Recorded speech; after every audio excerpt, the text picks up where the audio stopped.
Hello दोस्तों, नमस्कार। तो हमारी आज की कहानी है धनतेरस में क्या खरीदें, क्या ना खरीदें। तो चलिए इस कहानी को हम शुरू करते हैं। धनतेरस पर सोना चांदी के अलावा कुछ और भी चीजें हैं जिनको खरीदना बहुत शुभ माना जाता है। धनतेरस पर इन सस्ती वस्तुओं की खरीद करने से भी आपके घर में पूरे साल बरकत रहती है और आपको आर्थिक तंगी का सामना नहीं करना पड़ता। इस बार धनतेरस 10 नवंबर को है और इस दिन लोग सोने चांदी की खरीदारी के साथ बर्तनों की भी खरीदारी करते हैं। शास्त्रों में बताया गया है कि सोने चांदी और बर्तन के अलावा इस दिन कुछ और भी चीजें हैं जिनको खरीदना शुभ माना जाता है। इन वस्तुओं को धनतेरस के दिन घर में लाने से माँ लक्ष्मी और धन के देवता कुबेर जी प्रसन्न होते हैं। धनतेरस का पर्व दिवाली से 2 दिन पहले मनाया जाता है। धनतेरस को धन त्रयोदशी भी कहते हैं। इस दिन धन के देवता कुबेर और आयुर्वेद के देवता भगवान धन्वंतरी की पूजा की जाती है। सुख समृद्धि और अच्छे जीवन के लिए धनतेरस का दिन सबसे अच्छा होता है। इसीलिए शास्त्रों में धनतेरस के दिन वस्तुएं खरीदना बेहद शुभ माना जाता है। आइए जानते हैं धनतेरस के दिन कौन सी सस्ती वस्तुएं खरीदने से भी होता है बेहद लाभ। जैसे पान के पत्ते माँ लक्ष्मी को विशेष रूप से प्रिय माने जाते हैं।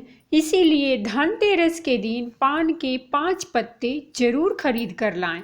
पान के पत्ते लेकर माँ लक्ष्मी को चढ़ाएं और अगले दिन इन पत्तों को दीपावली का त्योहार पूरा हो जाने के बाद आप बहते जल में प्रवाहित कर सकते हैं। दूसरा, साबुत धनिया। धनतेरस पर धनिया या फिर धनतेरस के बीज खरीद कर जरूर लाने चाहिए। माँ लक्ष्मी को धनिया अर्पित करें और थोड़ा सा धनिया अपने धन के स्थान पर भी छिड़क दें।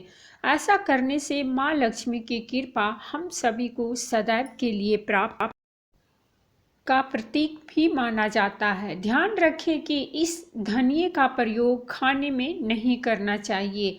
दीपावली के बाद इस धनिये को चाहे तो गाय को खिला सकते हैं। तीसरा, खील बतासे। दीपावली के अवसर पर नए चावल की फसल तैयार हो जाती है और इसी धान से खील तैयार की जाती है। इसीलिए धनतेरस के दिन खील बतासे अपने घर में जरूर लाने चाहिए।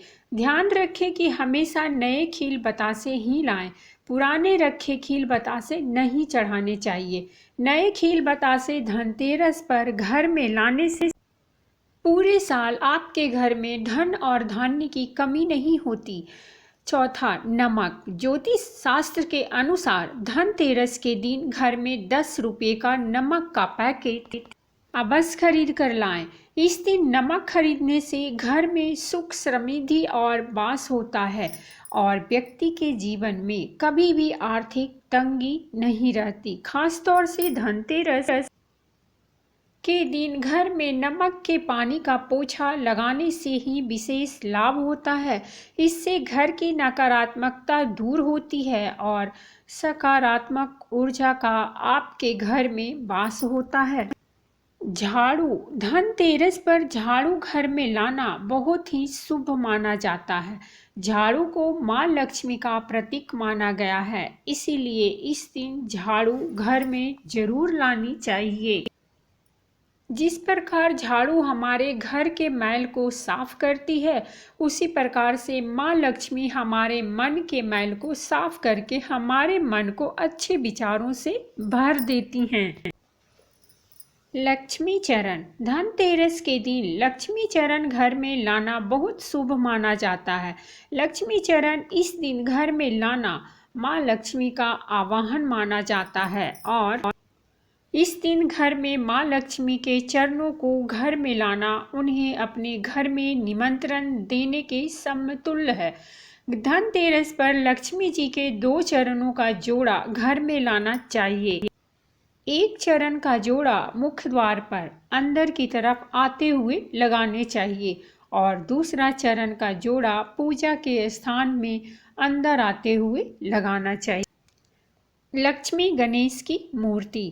धनतेरस के शुभ अवसर पर आपको अपने घर में धन की देवी माँ लक्ष्मी और शुभ लाभ के देवता गणेश जी की मूर्ति अवश्य लानी चाहिए। याद रखें कि यह प्रतिमा मिट्टी की बनी होनी चाहिए। धनतेरस के दिन गणेश लक्ष्मी की प्रतिमा लाने से आपके घर में सुख समृद्धि का वास होता है। खड़ी हल्दी। अगर आप धन में बढ़ोतरी करना चाहते हैं तो धनतेरस के दिन खड़ी हल्दी अवश्य खरीदें और इसे कोरे कपड़े में गांठ बांधकर अपनी तिजोरी या जहाँ पर धन रखते हैं वहाँ पर रख दें। शास्त्रों के अनुसार माना जाता है कि ऐसा करने से लक्ष्मी जी प्रसन्न रहती हैं और घर में धन की कमी नहीं होती। धनतेरस पर इन चीज़ों को कभी नहीं खरीदना चाहिए। धनतेरस वाले दिन ऊपर बताई गई चीज़ों की खरीदारी करना बहुत ही शुभ माना जाता है, परंतु कुछ चीज़ें ऐसी हैं जिनकी खरीदारी धनतेरस के दिन भूलकर भी नहीं करनी चाहिए। आप इस दिन लोहे की चीज़ें भूलकर भी ना खरीदें क्योंकि इसकी वजह से दुर्भाग्य आता है। बता दें कि लोहे का संबंध शनि से होता है, इसके संबंध शनि से होते हैं। इसके अलावा चीनी मिट्टी से बनी हुई चीज़ों को भी धनतेरस के दिन नहीं खरीदना चाहिए। इसकी वजह से जीवन में निर्धनता आती है। तो दोस्तों, ये थी हमारी आज की कहानी। अगर कहानी अच्छी लगी हो तो प्लीज़ हमारे चैनल को सब्सक्राइब कीजिए, वीडियो को लाइक और शेयर जरूर कीजिए। कहानी सुनने के लिए बहुत बहुत धन्यवाद। मिलते हैं एक नई कहानी के साथ।